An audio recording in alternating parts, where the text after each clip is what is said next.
SBY kembali diskakmat. Andi Malarangeng akan dilaporkan ke polisi.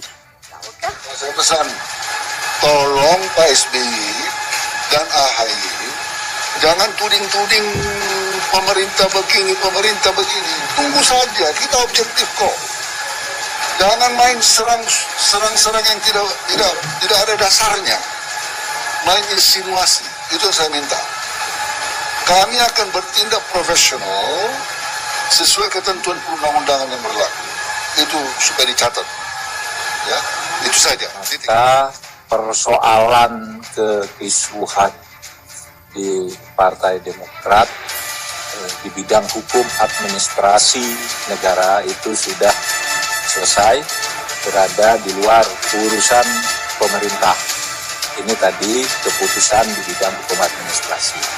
Murni itu soal hukum dan sudah cepat gitu. Ini perlu ditegaskan karena dulu ada yang mengatakan ini pemerintah kok lambat, ini mengulur-ngulur waktu.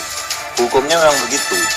Ketika ada gerakan yang bernama KLB, itu kan belum ada laporannya ke Kumham, belum ada dokumen apapun. Lalu pemerintah disuruh melarang, kan tidak boleh. Partai Demokrat saat ini sudah rusak di bawah kepemimpinan SBY dan berlanjut di bawah kepemimpinan AHY. Jadi apanya yang mau dirusak, bos? Partainya sudah hampir tenggelam, kok. Jadi kalau memang tidak mampu untuk menakodai partai ini, Partai Demokrat, ya tidak usahlah menuding pihak luar, apalagi seakan-akan ingin mengatakan bahwasanya Presiden Jokowi ini sengaja ingin merusak partai lain, yaitu Partai Demokrat. Yang meskipun hal tersebut tidak disampaikan secara langsung, tapi sinyal itu bisa ditangkap oleh masyarakat. Mari kita lanjut saja dengan kisruh Partai Demokrat yang kini sudah terbelah menjadi dua kubu. Kubu AHY dan kubu KLB yang dipimpin Muldoko. Tinggal menunggu hasil pengesahannya, siapa yang berhak dan menang. Sebelumnya SBY pernah mengaku menyesal mempercayai dan memberi jabatan pada Muldoko. Kali ini SBY yang kena skakmat oleh salah satu penggagas KLB Partai Demokrat beberapa hari lalu, Darmizal. Darmizal menangis dan mengaku menyesal pernah menjadi tim buruh sergap untuk memenangkan SBY sebagai Ketua Umum Partai Demokrat. Saya sangat menyesal pernah menjadi aktor tim buruh sergap untuk mendatangi ketua-ketua DPD, mengumpulkan ketua-ketua DPC agar mereka berbulat tekad membangun chemistry agar Pak SBY yang terpilih pada Kongres 2015 di Surabaya, kata Darmizal. Karena alasan itu, Darmizal meminta maaf kepada seluruh DPD dan DPC Partai Demokrat. Dia menyebut saat ini ada rezim diktator di Partai Demokrat. Hari ini saya kepada seluruh DPC, seluruh DPD Partai Demokrat minta maaf. Saya menyesal, saya nggak tahu kalau akan lahir rezim diktator ini, katanya. Sungguh saya nggak tahu akan ada PO yang memberatkan kalian, menyetor setiap bulan. Malu saya malu, katanya lagi. Ini bola panas yang entah keberapa kalinya dilempar ke arah SBY. Kalau melihat dari sisi ini, ternyata SBY memiliki masa lalu yang bisa dikatakan bobrok. Ternyata banyak masalah yang selama ini tidak kami ketahui. Dan sekarang semuanya terbongkar. Masing-masing kubu saling mengorek kebobrokan masing-masing. SBY pernah disebut membuat Megawati kecolongan 2 kali, pernah disebut tidak berkeringat untuk Partai Demokrat. Dituding punya tim untuk memenangkan dirinya sebagai ketua umum, dituduh berusaha menciptakan dinasti dengan menjadikan partai ini serasa milik keluarga. Dari ADART udah ketahuan sih, arahnya terkesan memang ke sana. Kira-kira apa lagi yang belum terbongkar? Mungkin ada lagi, pelan-pelan mengeluarkan satu persatu seiring dengan semakin memanasnya masalah internal pihak. SBY yang ditekan seperti ini dibela oleh pendukungnya. Mereka membantah tudingan Darmizal yang dinilai mengada-ngada. Tidak ada namanya tim besar untuk memastikan kemenangan SBY. Sementara itu Andi Malarangeng juga sedang bermasalah akibat keputusannya. Kepala Komunikasi Publik Partai Demokrat versi KLB, Drausman Arif Nasution, mengatakan bahwa panggilan akan melaporkan dia ke polisi karena Andi Malarangeng di salah satu TV menuduh dengan terang-terangan dengan mengatakan pemerintah telah mengintervensi Partai Demokrat karena mendukung KLB. Ini akan kami laporkan kepada pihak yang wajib, kata Rasban. Padahal sampai hari ini Pak Jokowi tidak pernah ngomong apapun dan Menko Polhukam Pak Mahfud sangat netral dalam statementnya, katanya lagi. Sebenarnya bukan hanya Andi, ada banyak lagi yang terkesan ingin menyudutkan Presiden tendensius menyatakan bahwa Presiden ada intervensi. Ada juga yang bermain kata-kata berbaur dengan statement menjebak. Jokowi mau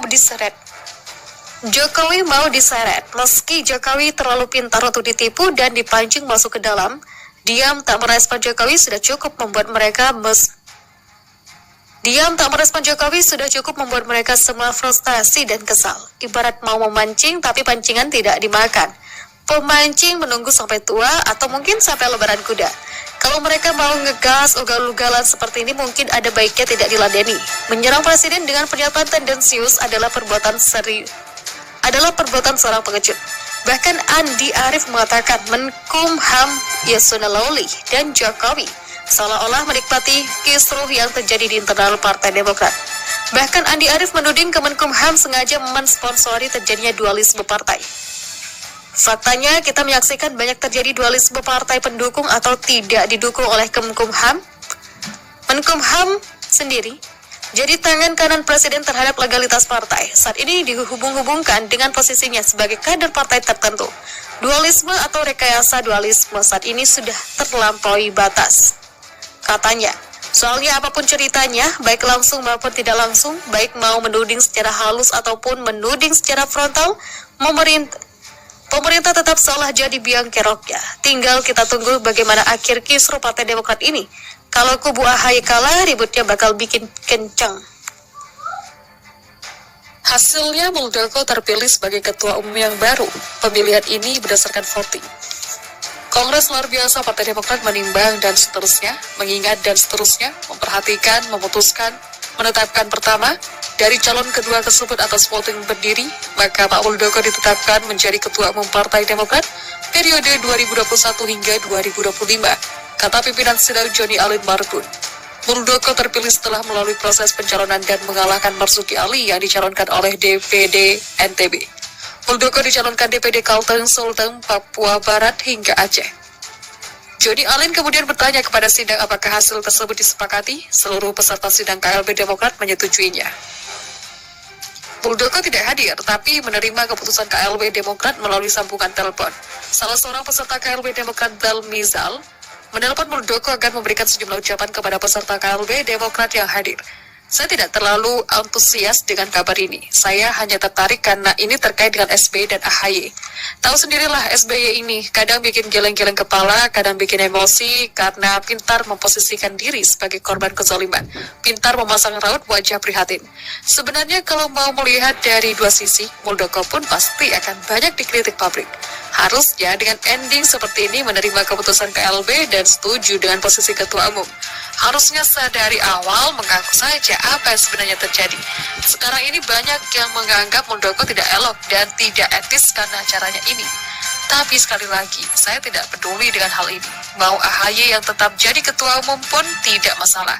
Mau diganti orang lain pun tidak masalah. Mau Rizik pun yang jadi ketua umum, peduli amat. Kita cukup bahas saja soal SBY dan AHY. Sepertinya ini bakal jadi awal dari akhir klan Cikias.